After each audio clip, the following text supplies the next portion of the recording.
我们现在所在地就是东京羽田机场第一航厦，日航国内线专用的航厦啦。羽田机场的话分成南北两侧，因为航班非常的多。那北侧这一边的话，就是飞往就是像近畿地方啊、北海道啊、东北都在北边。那如果南侧的话，就是飞往九州啊、冲绳等地方。那大家看到，就是从中间出来之后，南方北方会先经过这个柜台是 JGC 的。各位如果是蓝宝石的话，或 JGC 的话，就可以使用这边。安检都是分开的，会很快哦。那我们的话再往前，绿宝石的话在前面，这么蓝宝跟绿宝是分开的。对。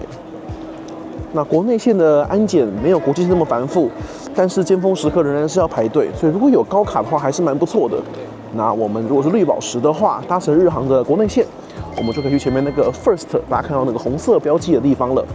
所以我们现在就可以从 First 那边进去，进去之后就会直接通到 Lounge， 非常的方便，就在这里。这就是 First 的地方了，这是 First 的地方，所以我们等一下就会从这一边直接走进去，然后里面进去之后呢，就会直接到安检的地方了。好，那我们现在进去喽。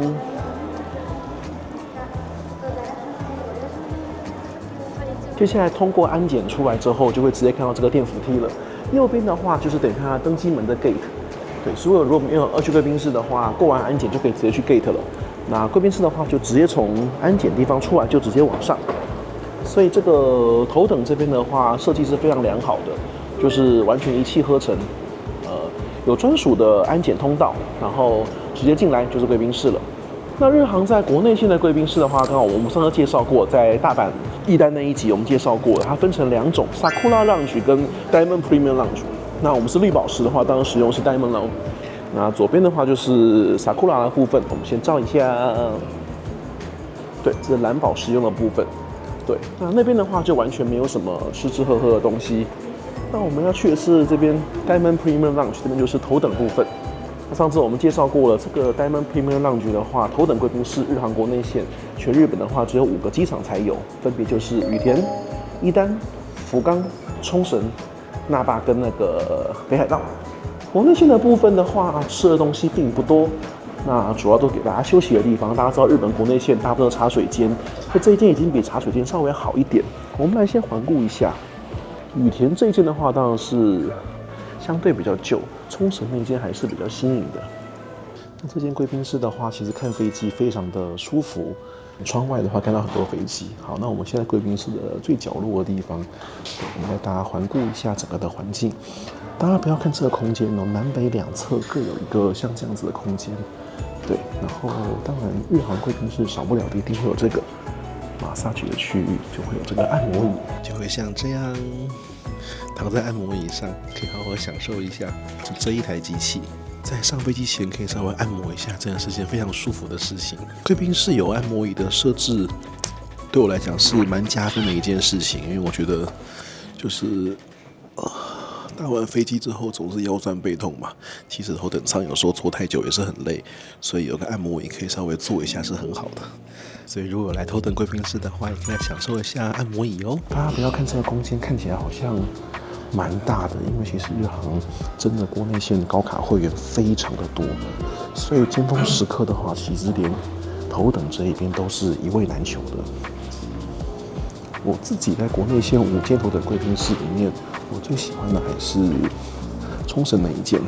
我们来看一下窗外的风景，就会像这样。如果坐在窗边的话，就会像这样看着外面满满的日航飞机，满满的日航飞机就在这边，不是很清楚。日航国内线的宽体机使用率是很高的，所以蛮漂亮。贵宾室的区域是很多的，像这边就还有一个独立的区域，像这样。好，那我们就来看一下食物的部分。上次我们在那霸介绍过，那边就有一些什么冰淇淋啊等特殊食物。羽田的话就相对是比较无聊的一间了。饮料的话都一样，这些基本冷饮啊、Ginger Ale 这些都是有的。然后再就是日本一定会有一堆这个啤酒机，那这边有三得利的，然后也有 Sapporo， 还有 Kirin， 还有 Kirin 有2种，还有个 Premium， 所以啤酒机的话就有4杯。然后再来的话，热汤的话是有的，一定有个西式的汤，像这样子野菜汤，会有个日式的汤是味噌汤。然后再来就是一样会有一些西式的面包选择。今天的话是马铃薯面包，然后跟这个是肉桂，然后这个还有就是咖喱面包，也是日航特制的。然后再来就是饭团了，饭团的话今天是酱油的，还有就是植物肉，所以一定会有的是饭团，然后面包，然后热汤，不过口味可能会换。然后这边就是一些咖啡机啦跟茶，然后一定会有这些米果，就是这个爆米花。我刚刚就在找这个爆米花，会一直不停出来。今天是奶茶口味的哦，今天是 milk tea。然后这边就是有教你做一些调酒。冰箱里面的话，就除了一样是有这些饮料之外，一定会有番茄汁水跟牛奶。然后今天还多了一个这个醋。食物部分大概就像这样。这已经是日本国内线贵宾室里面算最好的头等贵宾室了，因为国内线就是比较茶水间概念。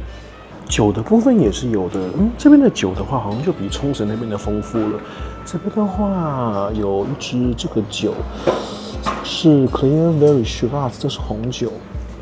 然后冰的话，今天有这个呢，今天有3种酒，有 Shiraz， 有 Chardonnay， 有白酒，还有这个是有那个气泡酒哎，对，今天有 Chardonnay， 也有气泡酒，还有一杯这个大吟酿。今天倒是有些酒的选择，之前好像我没有印象看过气泡酒的选项。好了，我们选了一个贵宾室的角落的位置坐下来，既然是茶水间嘛，那就是以饮料为主了，所以我拿了一点大吟酿，然后拿了气泡酒，拿了白酒。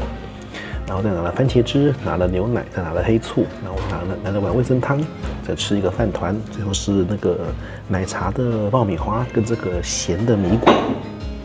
这贵宾室啊，这一天实在是人太多了，所以我们现在躲在一个最角落的地方，不要影响别人。好，先给大家看一下饭团的长相，饭团就会像这样，有的时候是这样，有时候是那种紫菜有包好的，就会像这样。我今天这个是素食的，我们来试试看。